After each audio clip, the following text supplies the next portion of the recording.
اللهم صل وسلم وبارك اللهم صل وسلم. الحمد لله وكفى وسلام على عباده الذين اصطفى. أما بعد، فأعوذ بالله من الشيطان الرجيم. بسم الله الرحمن الرحيم. وعصى آدم ربه فغوى. وقال النبي صلى الله عليه وسلم: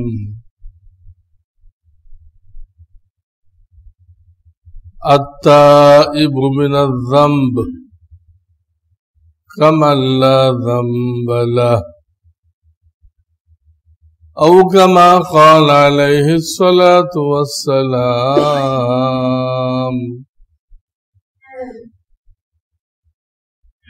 अल्हम्दुलिल्लाह। बुजुर्गान मोहतरम, আল্লাহ রাব্বুল আলামিন আমাদেরকে হেফাজত করেন। কিয়ামতের আগে যে বালা মুসিবতের কথা বলা হয়েছে, একটার পরে একটা থামবে না।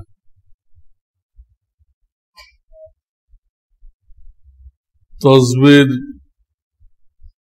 যে সুতা, এটা কেটে দিলে দানা যেভাবে পড়তে থাকে, এটা দিয়ে উদাহরণ দেওয়া হয়েছে। একটার পর একটা পড়তে থাকে। আমরা পৃথিবীর শেষ জামানায় আসছি। বাহ্যিক ভাবে মনে হয় পৃথিবীর হায়াত শেষ। সব জিনিসের একটা হায়াত আছে, পৃথিবীরও হায়াত আছে।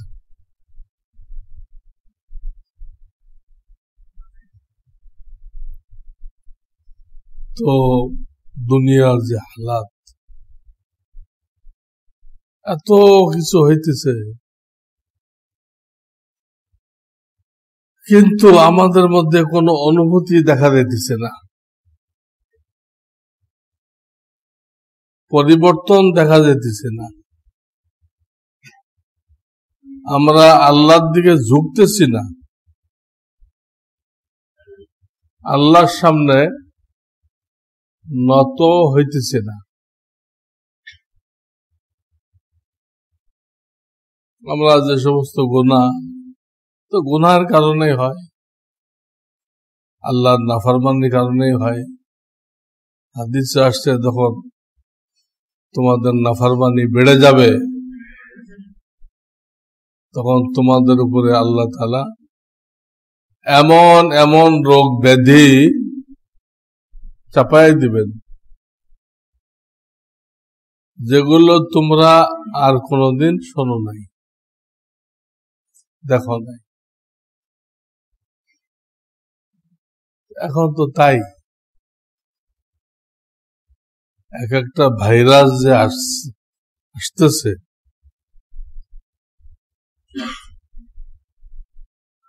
এগুলোর নাম আগে কে শুনছে? ভাইরাস আসার আগে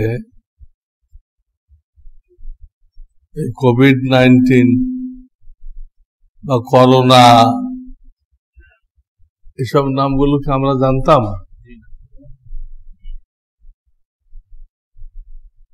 বা ডাক্তারদের বইতে এই নামে কোন ভাইরাস নিয়ে আলোচনা করা হয়েছে? আরো কি আসবে, কত ভাইরাস আসবে, আমরা এখনো কিছুই জানি না। আসবে, হাদিস দ্বারা বোঝা যায় আল্লাহ রসুল তো দেখে দেখে বলছেন, তিনি গায়েবের খবর জানতেন না। আল্লাহর পক্ষ থেকে তার সামনে পেশ করা হয়েছে আর তিনি বয়ান করছেন দেখে দেখে।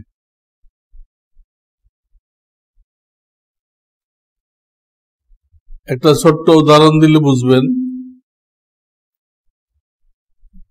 আর কয়েকদিন পরে রমজান শরীফ আসছে,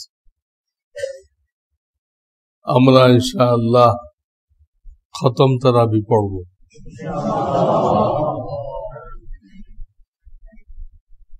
তাড়াহুড়া করে পড়ব না, কোনো সওয়াব নেই, কোনো সওয়াব নেই, গুনাহ। যেভাবে তেলাওয়াত করার নিয়ম ওইভাবে তেলাওয়াত করব। আর টাকা পয়সার চুক্তিতে কোন হাফেজ সাহেব নিয়োগ দেব না। হাফেজকে বলতে হবে যে আমি আল্লাহর জন্য শোনাই দিছি, যে আল্লাহ এত বড় কোরআন আমার কলবে বসাই দিলেন, কোন মানুষের পক্ষে সম্ভব না। সেই আল্লাহ আমাকে তার বান্দাদেরকে শোনাইবার দায়িত্ব দিছেন, আর বিনিময় তিনি দেওয়ার ওয়াদা করেছেন। আমি শোনাই দিচ্ছি, বিনিময় আল্লাহ থেকে নেব। হাফেজ সাহেবকে বলতে হবে।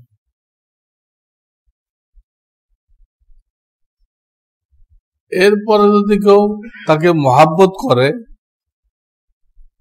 এইরকম হাফেজকে তো মহাব্বত করবেই।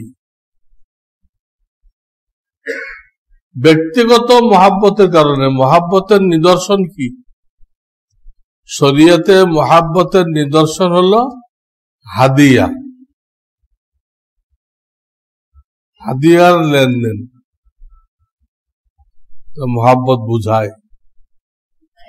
মহাব্বত ছাড়া কে দিবে? এক ফকিরকে দেয় আল্লাহকে রাজি করার জন্য, কিন্তু হাদিয়া দিয়ে কাউকে দেয় সেখানে প্রাথমিক উদ্দেশ্য আল্লাহকে রাজি করা না, আল্লাহর বান্দাকে রাজি করা, আল্লাহর বান্দাকে রাজি করা। এবং শরীয়তে সেটা সব বেশি, সওয়াব বেশি।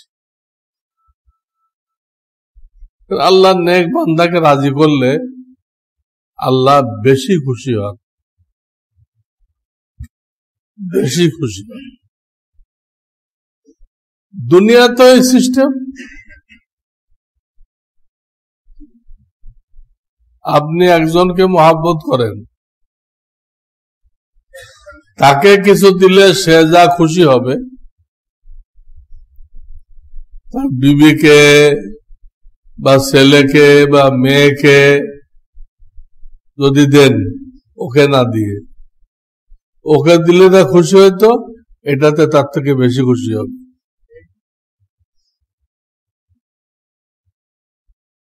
এই জন্য দান আল্লাহকে রাজি খুশি করার জন্য, হাদিয়া আল্লাহর প্রিয় বান্দাদেরকে রাজি খুশি করার জন্য, সব এটার বেশি।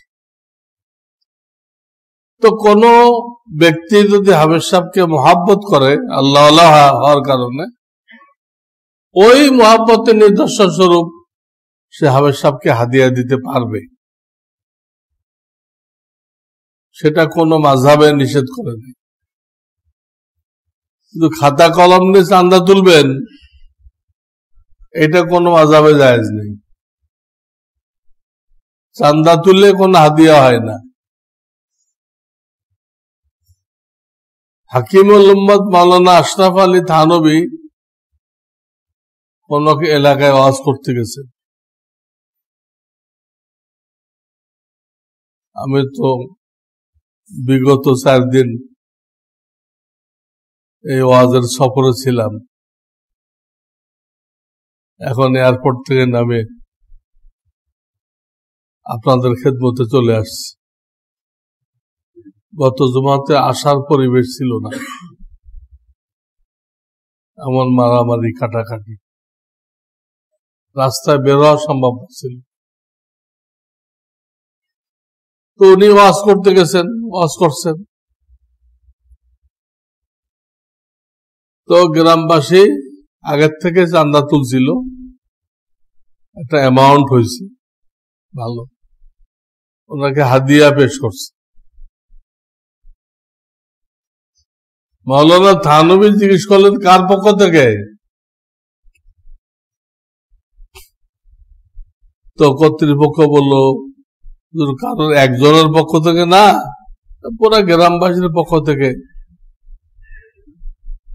হাদিয়া কালেকশন করা হয়েছে। উনি বললেন এটা হাদিয়া হয় নাই, এইভাবে কালেকশন করলে এটা হাদিয়া থাকে না। এইভাবে কালেকশন করা যায় কোন বিপদগ্রস্ত লোকের জন্য, বিপদগ্রস্ত লোকের জন্য। দু চারজন আগে আসলো, তারা সবার থেকে কিছু কিছু নিয়ে তার বিপদ থেকে উদ্ধার করার ফিকির করল। আল্লাহ অনেক খুশি হয়ে যায়, ওইখানে ঠিক আছে। হাবেজ সাহেব কোন বিপদে পড়ে গেছে, তার জন্য খাতা কলম নিয়ে আপনি করবেন, এতে তাকে ছোট করা হয়, বেইজ্জত করা হয়। তো মাওলানা থানভী বুঝাই বলেন এভাবে তো হাদিয়া হয় না, তোমরাও সব পাইবে না, আমার রিজিকটাও হালাল হবে না। কাজে এক কাজ করো, যার কাছে যা নিছো নিশ্চয় কোনো খাতা কলম আছে, লিস্ট আছে, লিস্ট অনুযায়ী ফেরত দিয়ে দাও। দিয়ে তাদেরকে বলো যারা যারা আমাকে মোহাব্বত করে হাদিয়া দিতে চায় তারা তারটা নিয়ে সরাসরি আমাকে দিক, তার টাকাটা ফেরত দিয়ে ওই টাকাটা সরাসরি আমাকে দিক। যে হাদিয়া নিবে, কে দিল, সে লোকটাকে তো চিনতে হবে, তার জন্য আল্লাহর কাছে দোয়া করতে হবে, তার বরকতের জন্য দোয়া করতে হবে।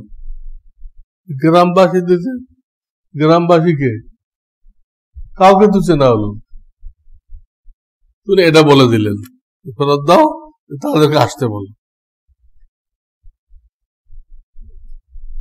উনি লিখছেন ফেরত তো দেওয়া হয়েছে কিন্তু আসে নাই কেউ।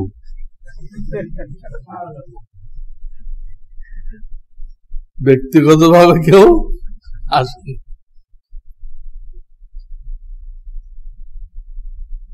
কি হলো? জায়েজ ভাবে সাধারণ লোকেরা করতে রাজি, নাজায়েজ ভাবে করতে রাজি আছে। মনে করে যে 10-20 টাকা 50 টাকা নিয়ে কি হাদিয়া দেওয়া যায়, হুজুরে কি মনে করবে, এই মনে করবে। আরে যে কোনো জিনিস হাদিয়া দেওয়া, মোহাব্বত যদি থাকে, মোহাব্বত যদি থাকে। আমি এক বাসায় ভাড়া থাকতাম, আর এক তলায় আর এক লোক ভাড়া থাকত, উনি আমাকে মহব্বত করতেন। তো কোন সময় আমার জন্য হাদিয়া পাঠাইতেন একটা কলা, একটা খেজুর, আর তার ছেলেপেলেরা খুব বকাবকি করত, আপনি মান ইজ্জত সব খেয়ে এই কি হাদিয়া দেয় মানব। আর উনি কইতেন ভাই মহাব্বত যদি থাকে উনি কিছুই মনে করবে না, উনি খুশি হয়ে আমার জন্য দোয়া দিবে। আমি দোয়া দিতাম, এই হলো মোহাম্মত। এইভাবে দিতে পারবেন, খাতা কলম তুলে। তারাবিটা নষ্ট করবেন না, এত কষ্ট করে তারাবি পড়লেন, একটা গুনাহ করে এটা বাতিল করে দিবেন, ঠিক না। আল্লাহু আকবার। তো আসলে আমার যেটা বলা উদ্দেশ্য ছিল সেটা হলো এই, শবে বরাআতে আল্লাহ তাআলা সাধারণ ক্ষমা ঘোষণা করছে, সাধারণ ক্ষমা। যে শিরকে লিপ্ত তাকে ক্ষমা দেন নাই, কিন্তু সে যদি শিরিক থেকে তওবা করে, যত মাজার পূজারি আছে, রাসূলুল্লাহ হাজির নাজির, এগুলো সব শিরিক। কবরে দোয়া করা, প্রার্থনা করা, মান্নত করা, শিরিক। শিরিকের গুনাহে যে লিপ্ত আছে তাকে মাফ করেন না। তবে যদি সে তওবা করে, নতুন করে কালেমা পড়ে, তো তাকেও মাফ করে দেন। তো আল্লাহ দয়াময় দেখেন, আল্লাহ চান যে আমার বান্দারা গুনাহ মুক্ত অবস্থায়, গুনাহ মুক্ত অবস্থায় রমজানে প্রবেশ করুক, রমজানকে ইস্তেকবাল করুক। ইস্তেকবাল কি জিনিস? হ্যাঁ, রিসেপশন। এখন বাংলা হয়ে গেছে, রিসেপশন তো আর এখন ইংরেজি থাকে নাই, কি হয়ে গেছে, বাংলা হয়ে গেছে। বহু ইংরেজি বাংলা হয়ে গেছে। যদি বলেন একখানা কেদারা নিয়ে আসো, ওই লোক হক্কা বক্কা খায় দাঁড়িয়ে থাকবে, কি আনতে কইল।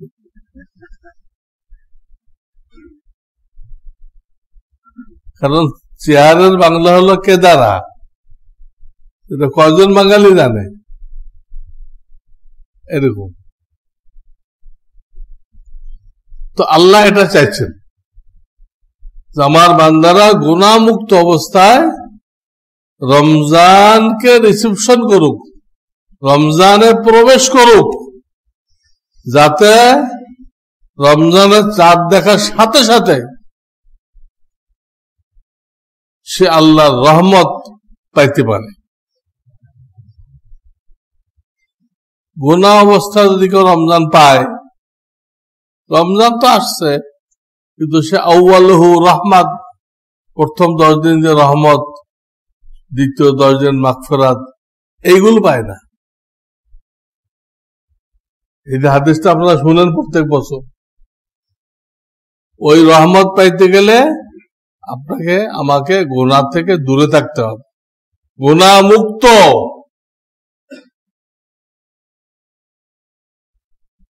তো বান্দা যাতে এটা পারে, এই জন্য রমজানের আগে শবে বারাআত রাখছেন, রেখে সবাইকে ধুলাই করে ফ্রেশ করে দিচ্ছেন, গুনাহ মুক্ত করে দিচ্ছেন, কারো কোনো গুনাহ নেই। এখন এই বাকি মাঝখানে 13-14 দিন আছে, এই 13-14 দিন তুমি একটু সতর্ক থাকো, তুমি একটু সতর্ক থাকো, যাতে গুনাহ মুক্ত অবস্থায় তুমি রমজানে প্রবেশ করতে পারো, রমজান শুরু করতে পারো। তো 13-14 দিন গুনাহ মুক্ত থাকা এমন কি কঠিন হয়ে গেল? বান্দা চেষ্টা করলে পারবে না? অবশ্যই পারবে। এখন আপনারা বুঝতে পারলেন শবে বরাতটা আল্লাহ কেন রাখছে, আসল উদ্দেশ্য কি। গুনাহ মুক্ত অবস্থায় রমজান শুরু করা, মূল উদ্দেশ্য এটা। ওটা বাস্তবায়ন করার জন্য সবে বরাত। অথচ লোকেরা খুব হালুয়া রুটি কিনছে, বিভিন্ন খাবারের দোকানগুলোতে এত হালুয়া রুটি বানাইছে, সব শেষ।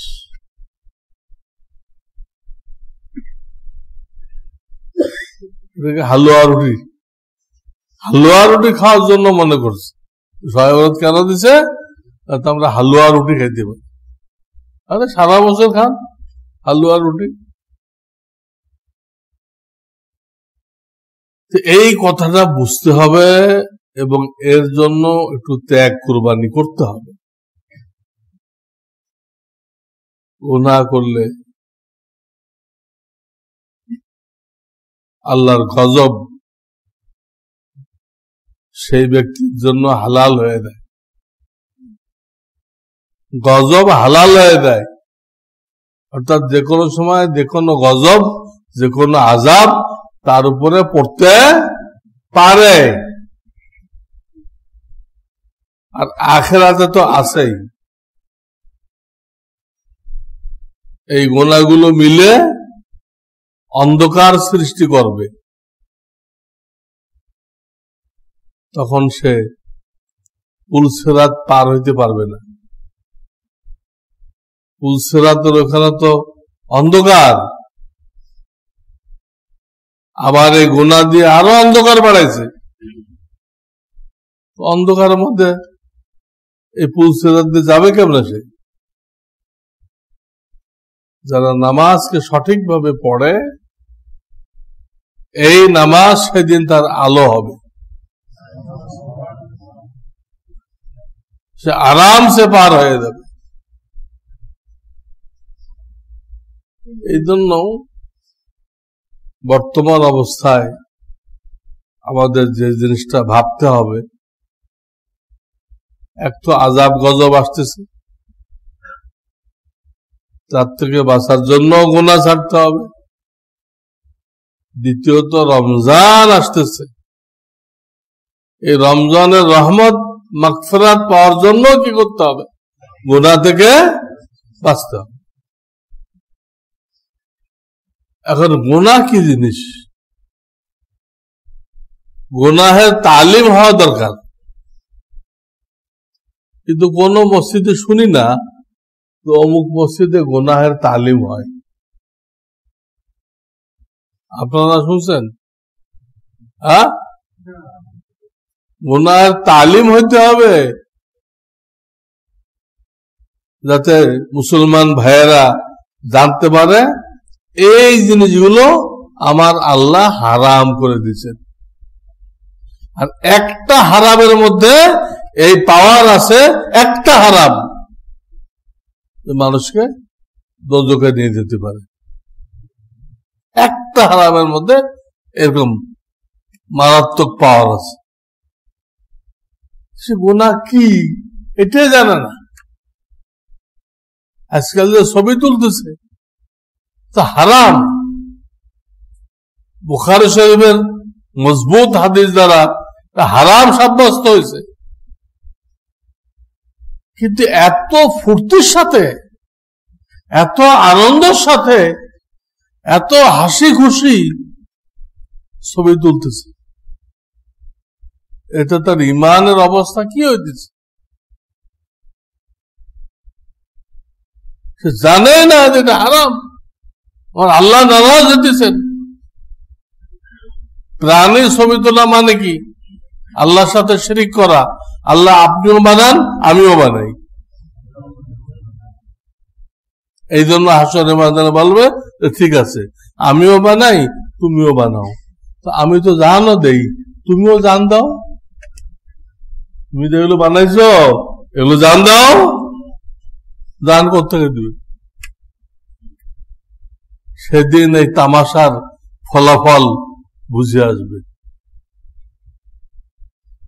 ইহুদিরা এই জিনিস আমাদের হাতে তুলে দিচ্ছে। আগে তো আলাদা দোকান থাকতো, কারো ছবি তুলতে হলে সেখানে যাইত। এখন তো প্রত্যেকটা লোক ক্যামেরাম্যান। জাহান্নামের ফুল কোর্স ইহুদিরা আমাদের হাতে তুলে দিছে, কিন্তু আমাদের কোনো বোধ উদয় হয় নাই। আমাদের ধ্বংস করা হয়েছে, আমরা উপলব্ধি করতে পারিনি। এই জন্য আপনাদের কাছে দরখাস্ত করব, আমার লেখা যে কিতাবুল ঈমান, এই কিতাবুল ঈমানের 4র্থ অধ্যায়, কিতাবুল ঈমানের 4র্থ অধ্যায় আমি এই হারাম কাজগুলোর একটা তালিকা দিচ্ছি, চার্ট দিচ্ছি। তো কোথাও তালিম হয় না, বক্তারাও বলে না, 2-1টা বলে, বক্তারাও বলে না। এখন আর কি করার আছে? আপনারা কিতাবুল ঈমান থেকে এই তালিকাটা পড়ে নেন, পড়ে তারপরে নিজের জিন্দেগির সাথে মিলান, নিজের জিন্দেগির সাথে মিলান। এর মধ্যে কোন কোন পাপ আমার মধ্যে পাওয়া যায় সেগুলো চিহ্নিত করেন। ওখানে প্রায় 150 গুনাহের তালিকা দেওয়া আছে, 150। আপনার ভিতরে কয়টা আছে? এইগুলো কষ্ট করে, কষ্ট হবে, কারণ গুনাহ করতে করতে মানুষ অভ্যস্ত হয়ে গেছে। গুনাহ করতে করতে কি হয়েছে? অভ্যস্ত হয়েছে, মজা পাইতেছে। যারা টেলিভিশন দেখে তারা মজা পাইতেছে, তারা মদ খাইতেছে। মদ কিন্তু কোনো সুস্বাদু জিনিস না, মদ কোনো সুস্বাদু জিনিস না, এটা তিতা, আবার একটা বিশ্রী গন্ধ আছে। তারপরে যে খাইতেছে সে কিন্তু মজা পাইতেছে, মজা পাইতেছে। নফস এই গুনাতে মজা পাইতেছে। আবার অনেক বান্দা আছে মসজিদে এসে মজা পাইতেছে, নামাজ পড়ে মজা পাইতেছে, কোরআন তেলাওয়াত করে মজা পাইতেছে, বয়ান শুনে মজা পাইতেছে। একজন গুনাতে মজা পাইতেছে, একজন দাড়ি রেখে মজা পাইতেছে, আর একজন দাড়ি মুন্ডায় রসুলের কলিজায় ছুরি চালায় মজা পাইতেছে। নাউজুবিল্লাহ। এই তালিকাটা আপনারা দয়া করে পড়েন, তারপরে এগুলো কোনগুলো আপনার ভিতরে আছে বাদ দেন। যদি দেখেন যে কোনো একটা মুশকিল হয়ে গেছে, এটা আপনি চেষ্টা করে পারতেছেন না, সেটা কোনো মুরব্বীর সাথে পরামর্শ করেন। এই গুনাহটা আমভাবে বলবেন না, গুনার কথা আমভাবে বলা জায়েজ নেই। গুনার উপরে কাউকে সাক্ষী বানানো জায়েজ নেই। সতর যেরকম কাউকে দেখানো যায় না, সতর নাভির থেকে হাঁটু পর্যন্ত সতর বলে। কিন্তু ওইখানে কোনো সমস্যা হলে ডাক্তারকে দেখানো যায়। ঠিক প্রত্যেকটা গুনাহ কিন্তু সতর, সতর কাউকে বলা যাবে না, সাক্ষী বানানো যাবে না। হ্যাঁ, রুহানি ডাক্তার যারা চিকিৎসার উদ্দেশ্যে তাদের কাছে বলা যাবে। এই রমজানের আগে সবচেয়ে গুরুত্বপূর্ণ দায়িত্ব আমি এখন যেটা বললাম এটা। এর মধ্যে বেছে বের করতে হবে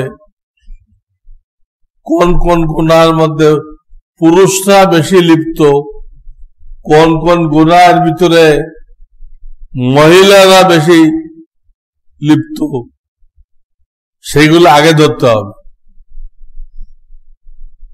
পুরুষ যেরকম প্যান্ট পরে টাকনুর নিচে, কোথায় পরে? টাকনুর নিচে। হারাম, এত মারাত্মক হারাম, বুখারী শরীফের হাদিস আসছে যে আল্লাহ তাআলা এমন রাগ হবেন হাসরের ময়দানে, তার দিকে তাকাবেন না এবং তাকে গুনাহ থেকে পবিত্র করবেন না, তাকে মাফ করবেন না। ইংরেজরা এই প্যান্ট আমাদেরকে শিখাই দিয়ে গেছে। আল্লাহ তাকাবেন। এই গুনাহতে বাঁচা কঠিন কিছু। আপনি একটু উপরে পড়লে সমস্যাটা কি? টাকনুর উপরে পরেন প্যান্ট পরেন, ইন করতে যাবেন না। প্যান্টের উপর দিয়ে কি করবেন? জামা থাকবে। ইংরেজরা যেভাবে পরে সতর হয় না, সতর খুলে দেখানো জন্য হারাম, এর আকৃতি দেখানো হারাম। আকৃতি দেখানো কি? যে টাইট প্যান্ট পরে এটা তো নিতম্ব, তো সতর, পুরো আকৃতি বোঝা যায়। ও প্যান্ট খুললে না হয়তো এখনো তাই দেখা যায় সমান। শরম থাকলে সে এরকম লেবাস পরতো না, শরম তো উঠে গেছে।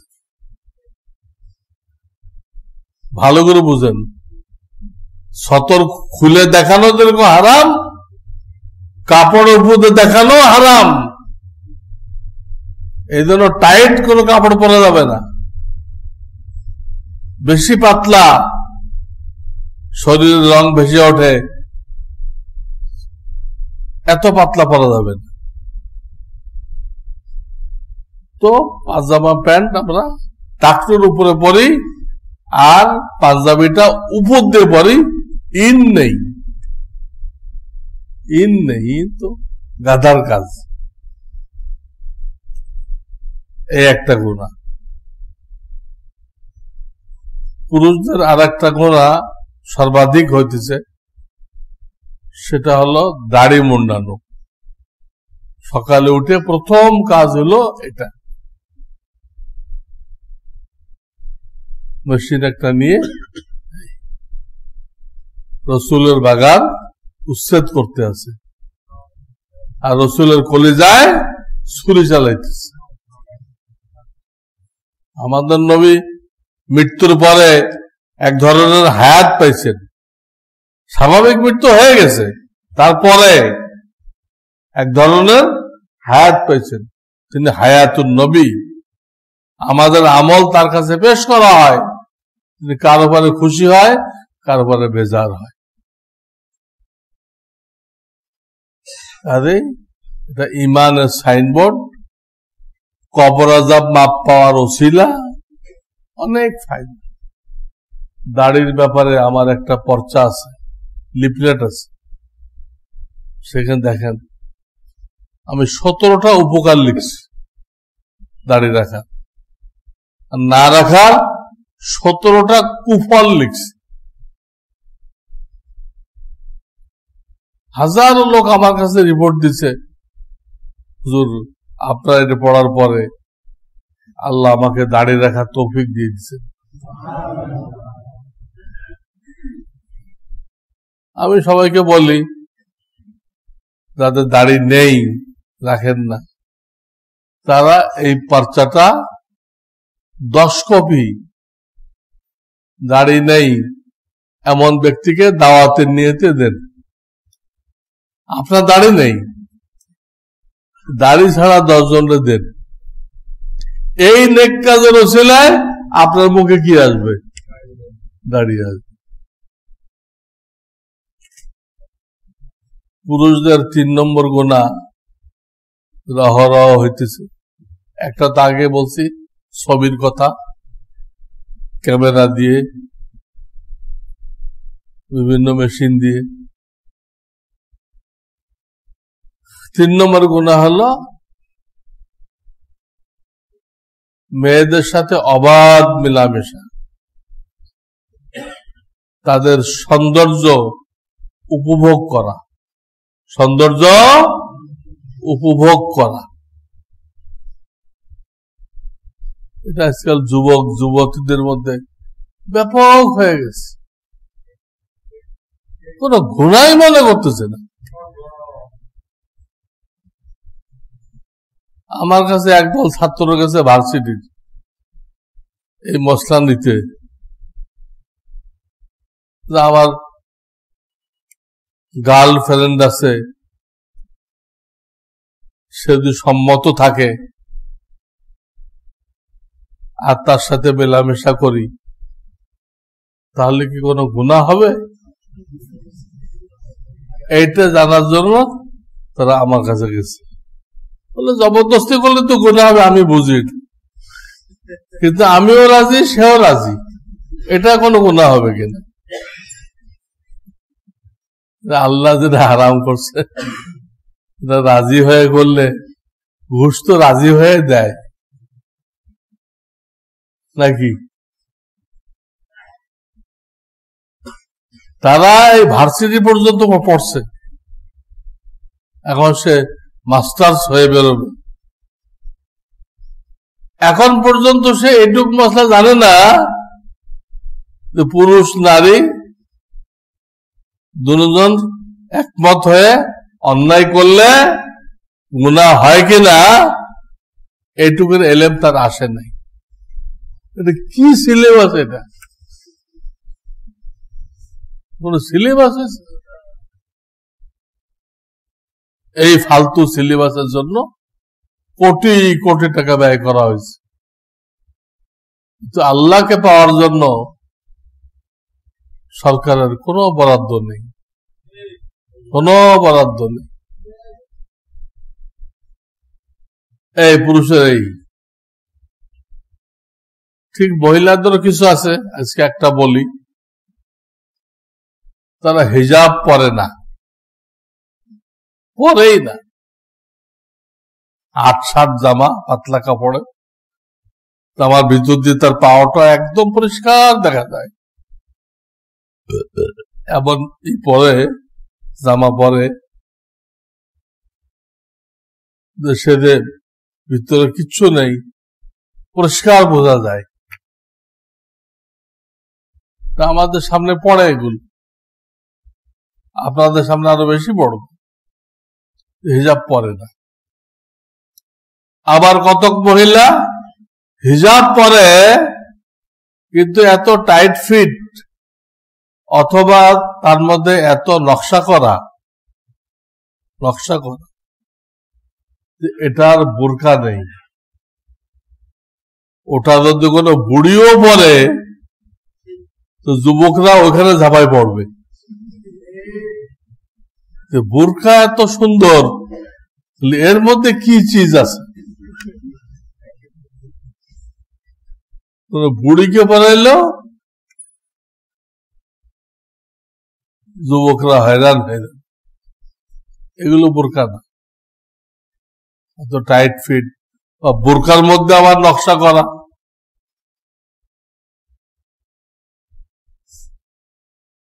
আর কেউ কেউ আছে সব ঠিক আছে, বোরকা পরে, টাইট ফিট না, সব ঠিক,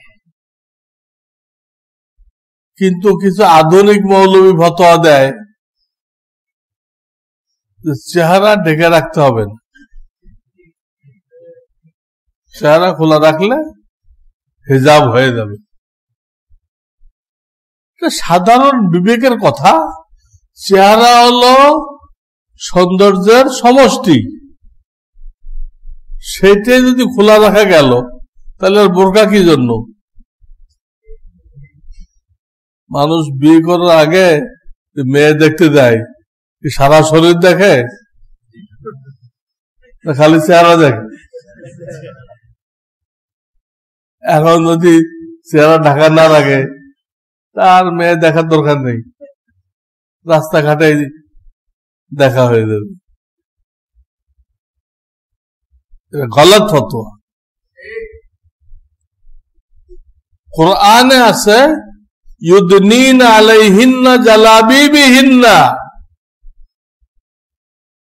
মুসলিম মহিলারা তারা যে বোরকা পরবে, ওই জমানায় পড়তো মোটা চাদর, ওই এক চাদর দিয়ে পুরো শরীর ঢেকে দিত। এখন সেটার নাম দেওয়া হয়েছে বুরকা। তো বলছে ইউদনিনা আলাইহিন্না জালাবিবিহিন্না, সূরা আহজাব।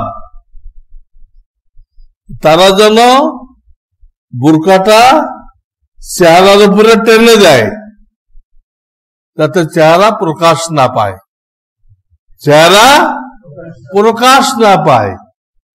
কোরআনের আয়াত দ্বারা প্রমাণিত।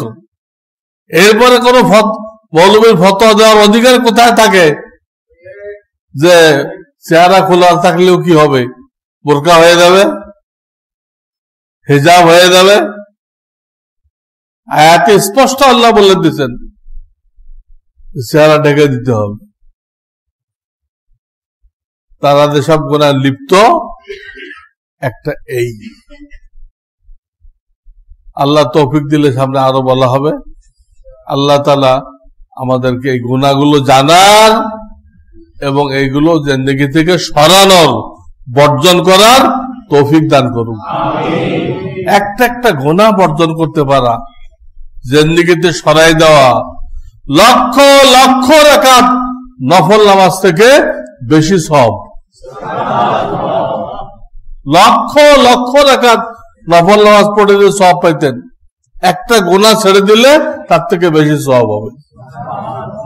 আল্লাহ আমাদের সবাইকে তৌফিক দান করেন। ওয়া আখিরু দাওয়ানা আনিল হামদুলিল্লাহি রাব্বিল আলামিন।